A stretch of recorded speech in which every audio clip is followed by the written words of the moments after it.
भाई बहन के माँ प्रणाम बा। जय माँ की संगीत चैनल पे और लोकगीत पूनम शुक्ला चैनल पे आप सबका तहे दिल से स्वागत बा। तो आज हम सब बहुत सुंदर सा कि पुराने समय का देवी पचरा गीत लेके आई। आप सब पूरा लास्ट तक सुनी और कमेंट करके बताई आप सबके कैसन लगा और ज़्यादा से ज़्यादा शेयर करें, लाइक करें, सब्सक्राइब करें।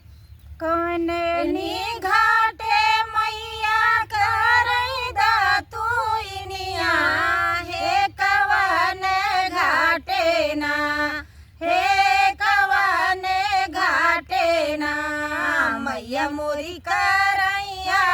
सननवा हे कवन घाटे ना, मैया मोरी करैया सननवा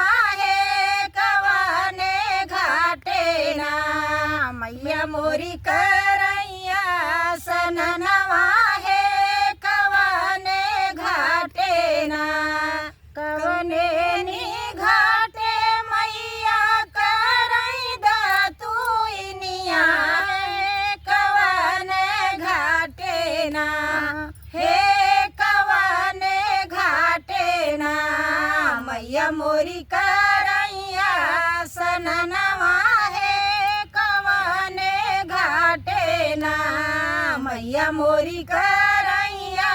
सननवा हे कवने घाटे ना, पूरबू के घाटे मैया करई दा तू इनिया हे पश्चिमा घाटे ना, हे पश्चिमा घाटे ना, मैया मोरी करैया सननवा मैया मोरी करैया सननवा हे पश्चिम घाटे ना,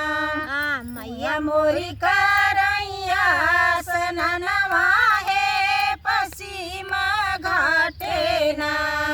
पूरबू के घाटे मैया करई दा तू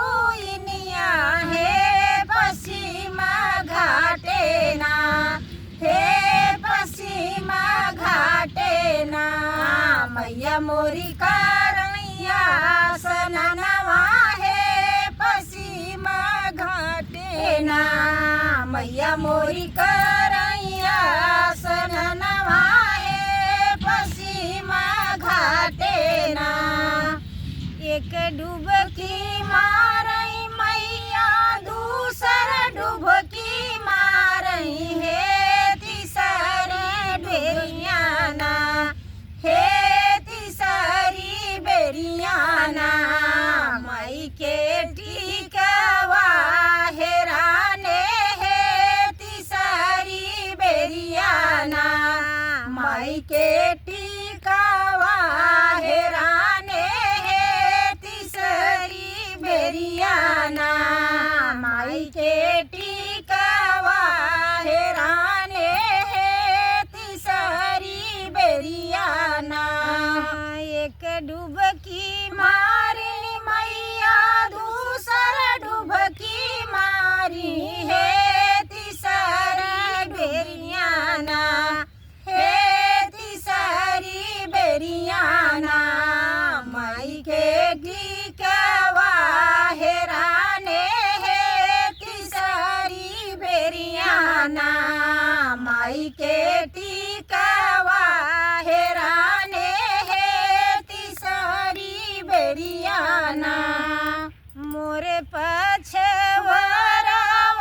मलहवा भैया मितवा हे किहेरी देता ना, हे किहेरी देता ना, हमरे माथवा के टिकवा ना, हमरे माथवा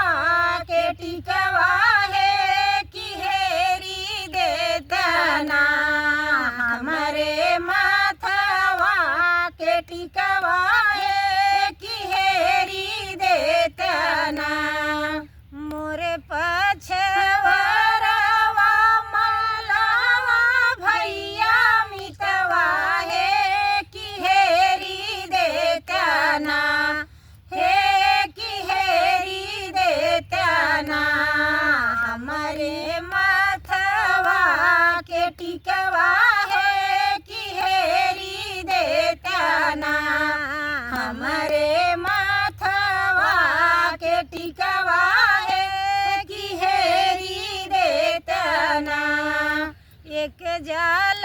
फेंकले दूसरा जाल फेंकले हे तीसरे बेरियाना हे तीसरी बेरियाना माई के टिकवा रुझल हे तीसरी बेरियाना माई के टिकवा रुझले हे तीसरी बेरियाना माई के टिकवा रुझले हे तीसरी बेरियाना एक जाल फेंकले दूसरा जाल फेंकले हे तीसरी बेरियाना हे तीसरी बेरियाना माई के टिकवा रुझले हे तीसरी बेरियाना माई के टिकवा रुझले हे तीसरी बेरियाना तोह कात देवई भैया थाल